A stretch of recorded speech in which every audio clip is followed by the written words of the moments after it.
You're taking the conspiracy theorist out of me, and I will say that I think that all wars are staged, and in the end of the day, above those mega empires like Russia and the US, you have in the end the same forces that are pulling the strings, because in war, and I'm not saying that Ukraine and Russia are not in war, or that Israel and Palestine are not in a conflict. They are, okay? But there is someone there that is benefiting, key bono, right? Benefiting from both sides that are fighting, because when you have a war, you have to continue printing money, and then the economy should get stronger and continue to grow, and that's what they want in the end of the day. So the fact that they're all working on the same type of technology, the same type of CBDC around the world, is just another proof point, I think, to show you that they're all playing out the same global agenda. Yeah, they may not collaborate with each other on their CBDCs. So what I think we're going to see in this multipolar world is a few blocks. You'll have the BRICS bloc that will have its own alliance of CBDCs. They call it BRICS Pay. And you'll have an alliance of the West that collaborate between themselves on their CBDCs. And you'll have cross-border payments between those countries. And just like they're playing games today with SWIFT and saying, okay, you cannot be on the SWIFT system anymore, Russia. You go and do your own thing. And they are doing their own thing. They're just starting their own thing. So it's not really a change factor. It's not really what's going to bring about a real change in the world. They're still going to enact the same type of global agenda that they're being probably guided to execute. Yeah.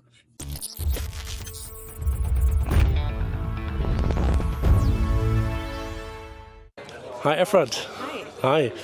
I first noticed you after the Hamas attack on Israel, and you were very critical in general and said that things didn't fully add up. You also seem to be critical of the Israeli government. Is being critical of the status quo a requirement to get into Bitcoin, or what was your first connection? Well, I don't think it's a prerequisite, because I do know quite a lot of Bitcoiners in Israel that are not so critical of the government. They don't really see through all the lies of the state. They actually think that the state is doing some good things for the people. And while I don't think that the state or the government is doing like 100% bad things for the citizens or the people of Israel, on the most part, I think that the government or the state is selling us out to different, for different agendas, different global powers, different reasons, and incentive structure is just enabling that.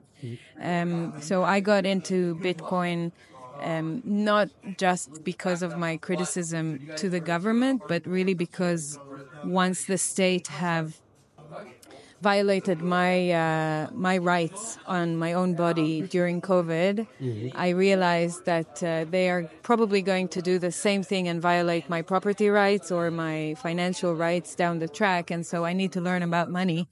And while I started learning about money, I was then approached by a good friend who is a Bitcoiner. And he said, okay, you're red-pilled and you understand all the lies. Now is your time to be orange-pilled. Sit down. I'll teach you everything you need to know about Bitcoin. And that was a breath of fresh air, because then I really had some hope. And still, until today, I can see how Bitcoin can be really an antidote to the corruption and to the harsh reality that we are experiencing, not just in Israel or in Palestine or in other oppressed places around the world, but also in Western democracies. I mean, nothing is a Western democracy. It's basically, in my eyes, a communism in disguise. And so I think that Bitcoin can really be a path, a parallel path to the harsh reality, the dark reality that we are experiencing today, that is full of uncertainty and instability, and basically slowly or quickly, depending where you are, robbing people out of their freedoms and their human rights. Yeah, interesting. So COVID was a key event for you. Yeah, catalysator. Yeah, definitely. That was the reason what made me wake up to the reality and start questioning where I live, why are things the way they are, Too many things didn't add up. Just like on October 7th, too many things didn't add up. It started in COVID. You know, your fundamental basic rights of movement, of transaction, of of expression, of freedom of expression, they were all taken away from us very, very quickly because of this end of humanity virus. And now there is end of humanity climate crisis, and there's always this justification or reason to take away our rights. And so that got me suspicious, and so I started learning, and lo and behold, I found that a lot of what we are being fed with, a lot of the information that the media is giving us, is essentially just the narratives, the mainstream narratives of the government or the global organizations. Yeah. Was similar for me. So yeah, and in Germany, I live in Germany. You have the RKI files, and they were released now, and you can clearly see that the government basically told the RKI, which is the institute that provided the medical justification, that they just made it up in order to justify, like, put political actions and goals. So yeah, crazy times. But we don't only have Bitcoin, we also have CBDCs, right? That's right. You just held a speech, which was very interesting. Couldn't see everything, but part of it. And what are your key takeaways? Where are we at in the world? Right. So I think it's interesting if we take like a step back before CBDC, because CBDC, I think, is one of the enablers of this new monetary system that we are stepping into. I think it's important to understand the bigger picture and to identify what this new monetary system is going to look like. And this monetary system is going to be based on digital IDs, which is a prerequisite in order to digitize your life. So everything will be connected to a centralized source of data or information that the state or the government has about you, and CBDCs and ESG or any different type of version of a climate-related agenda. So even if it's not ESG itself, because it's in decline, we know that, there are still behind the scenes a lot of different green agendas intertwined into our lives. For example, the carbon footprint allowances, which I wrote a whole article about that on my blog as well. So that's going to enable a very smooth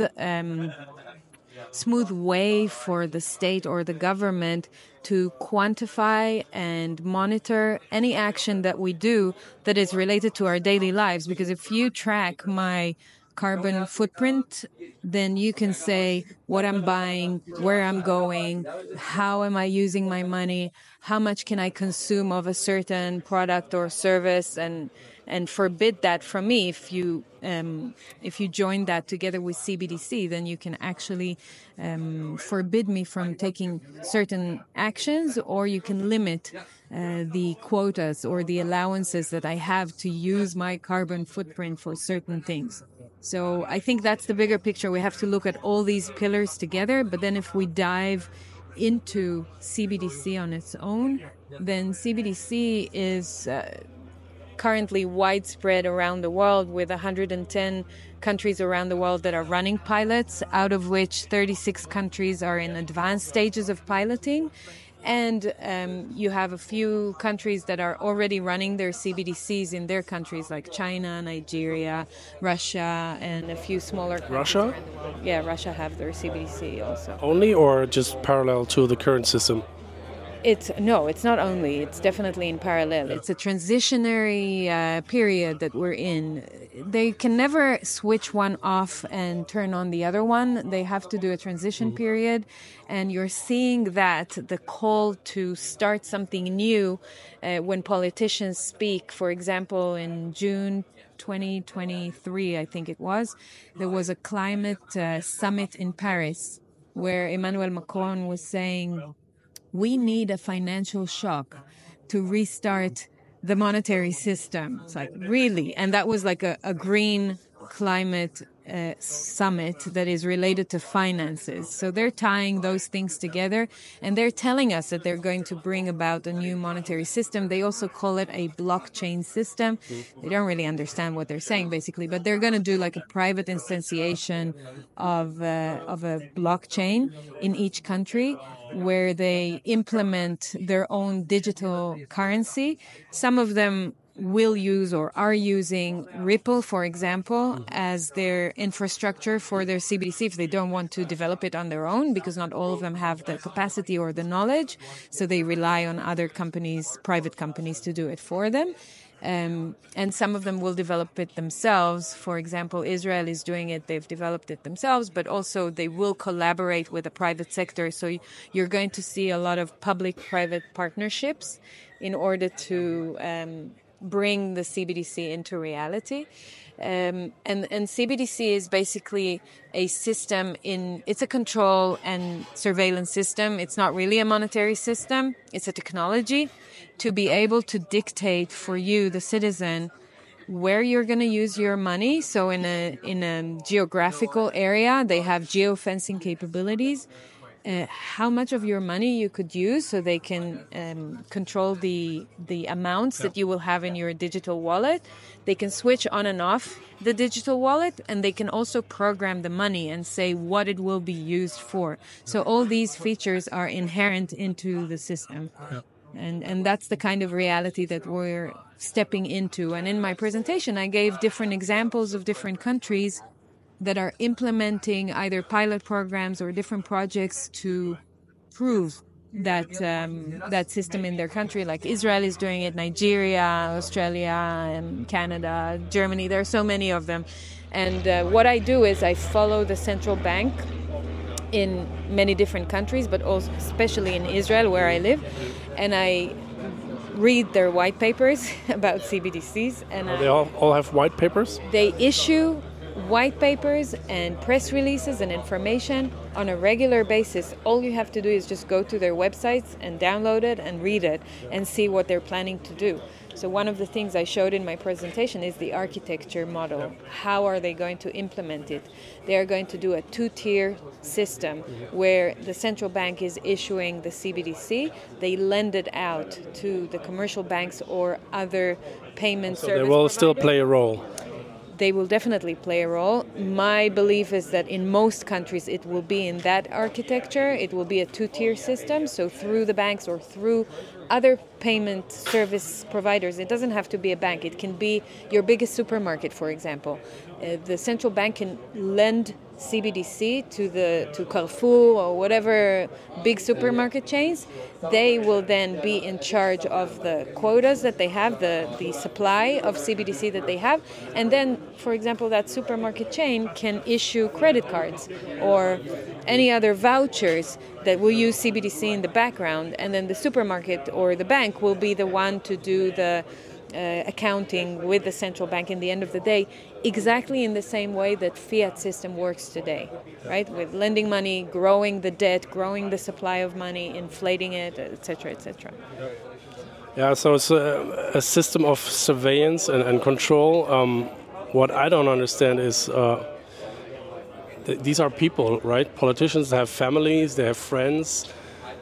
Don't they ever think that this might affect them in a negative way in the future? I mean, I asked the same question to a German politician, Joanna Kotar, who is like the only Bitcoiner. She has no party. I'm not sure if you ever heard of her.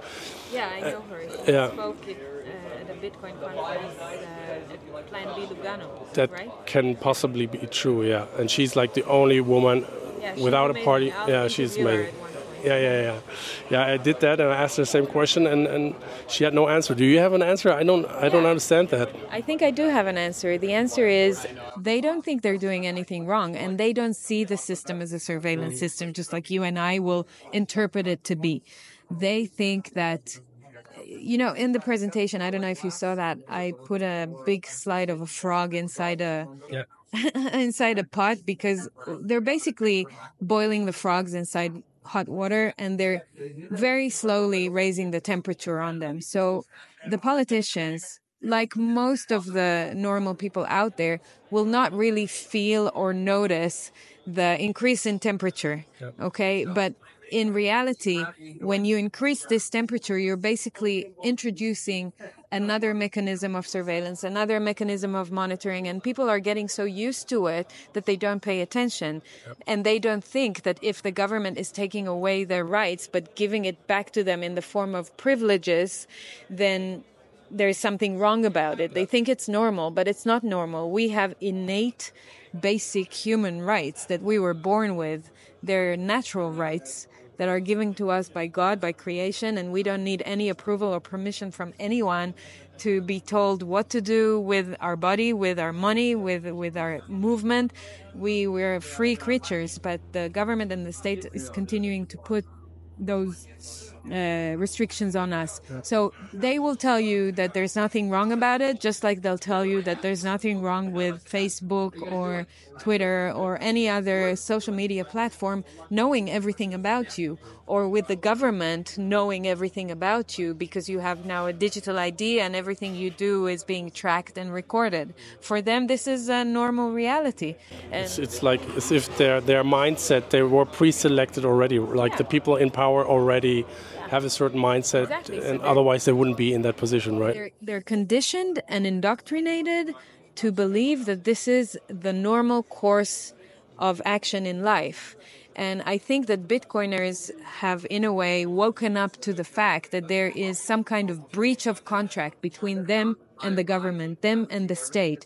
And we're being intervened, we're being intruded by those entities. And it doesn't need to be that way. And that's why we're seeking a different way to operate in life. Because Bitcoin for all of us is much more than just money. It's for us a way of life, right? It's for us freedom. It's for us a way of mentally, physically, and financially, and maybe even spiritually unblock those chains, those mental chains that the institution has on us.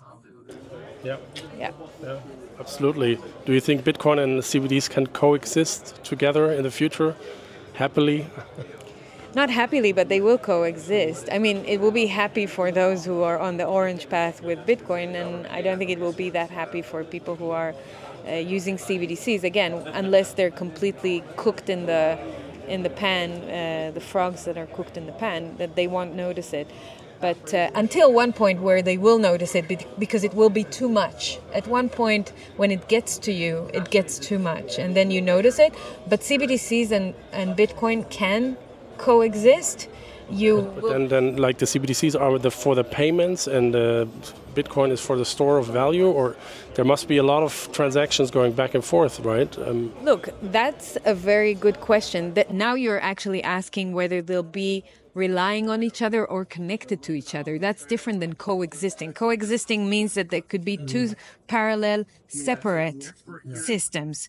If you're asking if they will be intertwined in some way, then it's possible, but that's a question for smarter people than me, like economists. Like, for example, I know that Efrat Fenigson is talking about it in his book, The Bitcoin Standard, of how his vision for the monetary system will be that the banks, the commercial banks, will probably hold a reserve of Bitcoin. Just like we had the gold standard, we will have a Bitcoin standard, and the commercial banks will hold a reserve of Bitcoin. And on top of that, they'll issue their IOUs, notes, or fiat kind of money that will be pegged to the Bitcoin, right? And by that, you could say maybe we will see an existence in which we have some CBDC that is in the background pegged to Bitcoin. I think we will have to go through a lot of revolutions and a lot of evolvement until we get to that day, but it's theoretically definitely possible. We'll just have to wait and see what happens. Yeah, I mean, I wasn't even thinking so specifically about coexisting or being intertwined, but I mean, money is for exchange, right? So them only coexisting is kind of hard to imagine for me. So if you can buy stuff with CBDCs, you can either buy Bitcoin directly or buy something else with which you can then buy Bitcoin. So I guess there are like interchanges or Yeah, and I'm going to ask that question to Michael Saylor today when I speak to him, actually, because I want to see his take as someone that believes that Bitcoin is good for a store of value only or predominantly, right? He doesn't think that Bitcoin should be used as a medium of exchange, and so I want to get his take on this. But yeah, interesting topic that I think we will need to think about more and talk about more and digest more and see how this new reality is going to manifest and unfold. Great, yeah. I mean, I believe everything stands and falls with the decentralization of Bitcoin, right? If Bitcoin is not decentralized anymore, it can turn into a nightmare as well, which is also the key difference to other cryptocurrencies, I believe. Do you see any potential risks here? With other cryptocurrencies, you mean? That Bitcoin could become centralized because governments are now really focusing on Bitcoin with the mining. You know, I talked to last in Madeira. I heard all these motivational speeches, but then I talked to miners privately, and they were like, "Well, there's certainly an issue with centralization of mining," and so Yeah. While mining can be centralized, at the same time, it's also a layer of defense for Bitcoin, because if miners, which are very powerful actors on the Bitcoin space, can be used as a layer of defense in front of the government, because they will be helping, hopefully, the government to create energy and lower the cost of energy and use it in a smarter way, then we may have some kind of political or lobby power with the government through miners. So while that is a risk, that also could be an advantage for Bitcoin. And there are different layers of defense, I think, that Bitcoin has. One of them, or the most predominant one of them, is the high number of individuals holding Bitcoin. And the more people that will open nodes and protect this network and continue to make sure that it's decentralized and secure, we will continue to have a network that works for us. So that's one and the best, I think, a layer of defense. Then we have the miners. Then we have a trend that is starting to happen with the ETFs and the governments.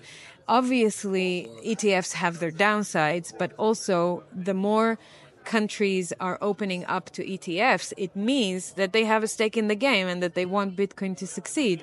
Yes, they can confiscate it, just like they confiscated gold in the past, and then give fiat money to the people instead.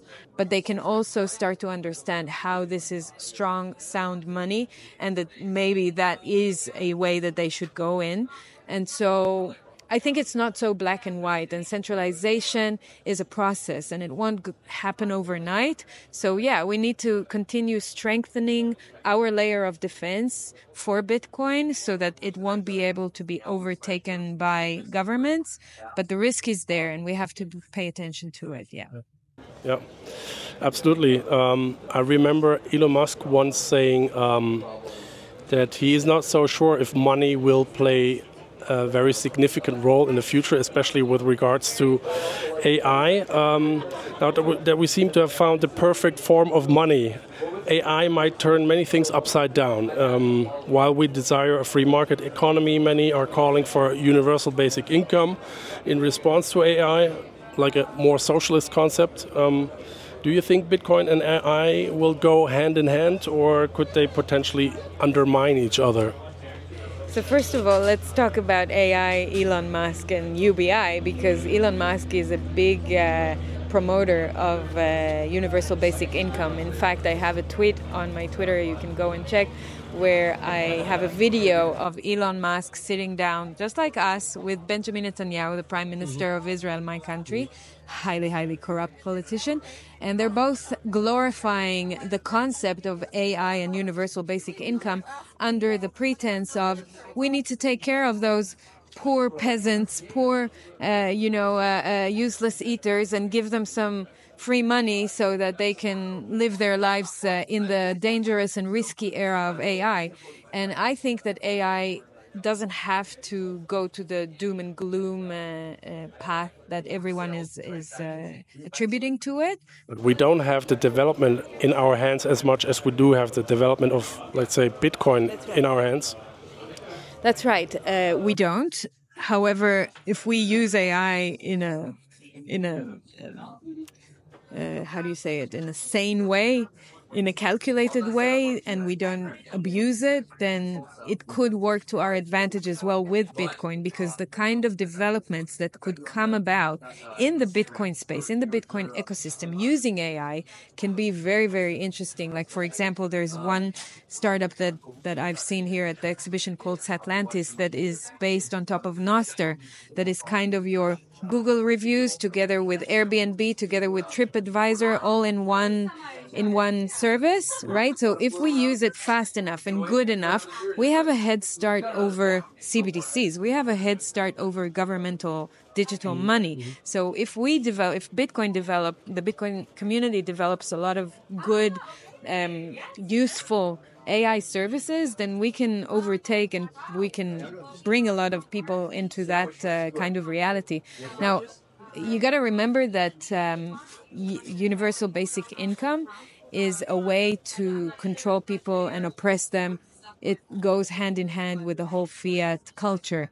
And so us Bitcoiners that are awake to the communism and socialism ways of life can interrupt that course.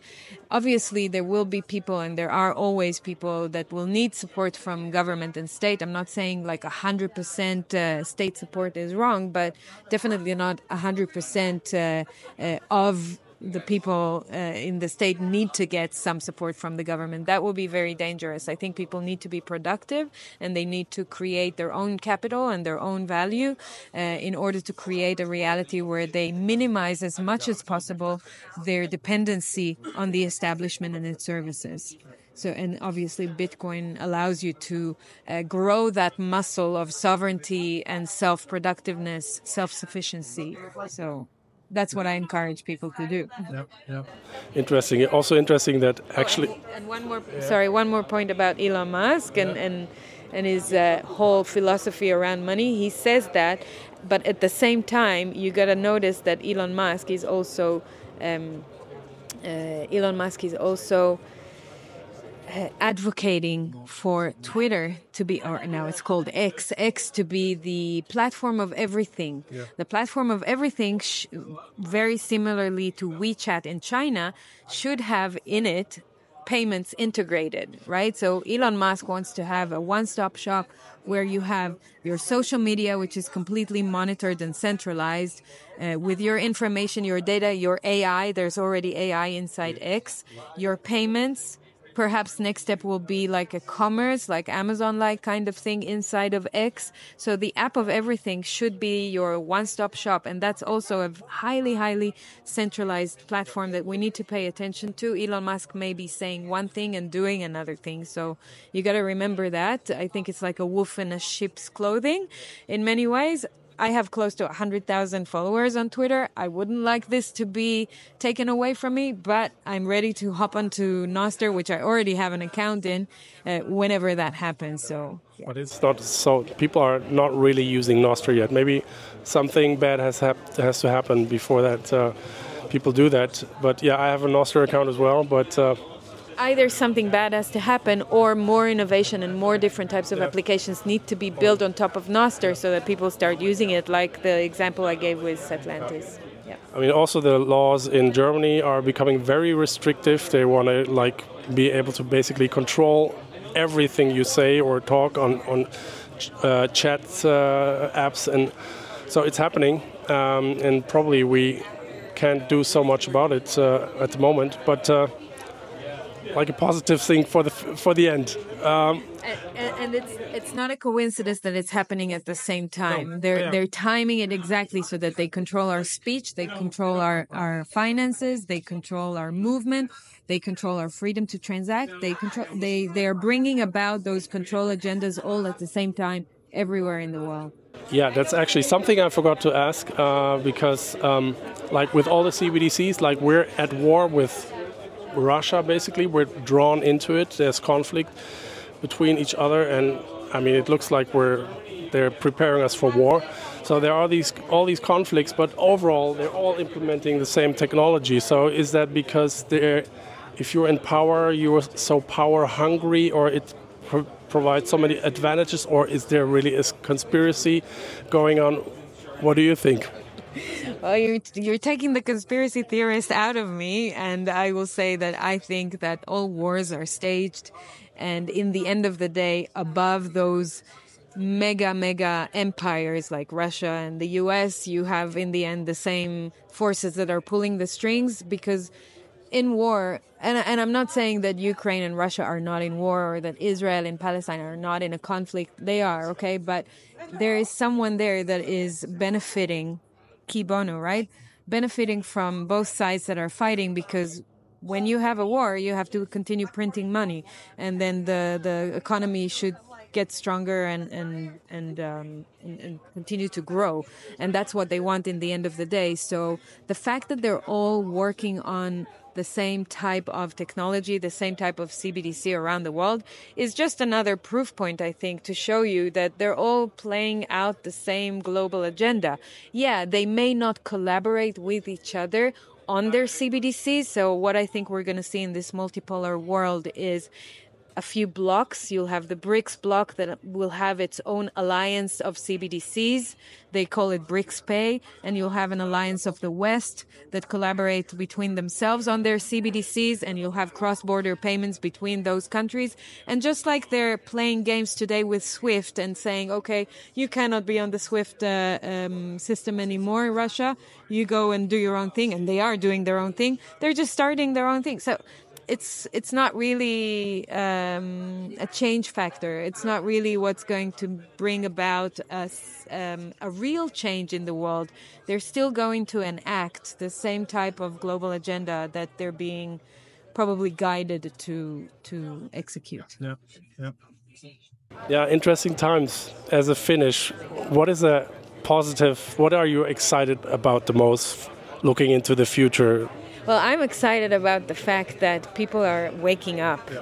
It's not a good reason why they wake up, because bad things are happening to them in their lives, whether it would be hunger or wars or economy that is going down, or financial situation or health situation, because they decided to participate in an experimental test of some big pharma companies. But whatever the reason is, people are waking up and they're seeing that they probably didn't notice, but they gave away too much of their powers to someone else, and now they need to reclaim that power, and people are starting to do that.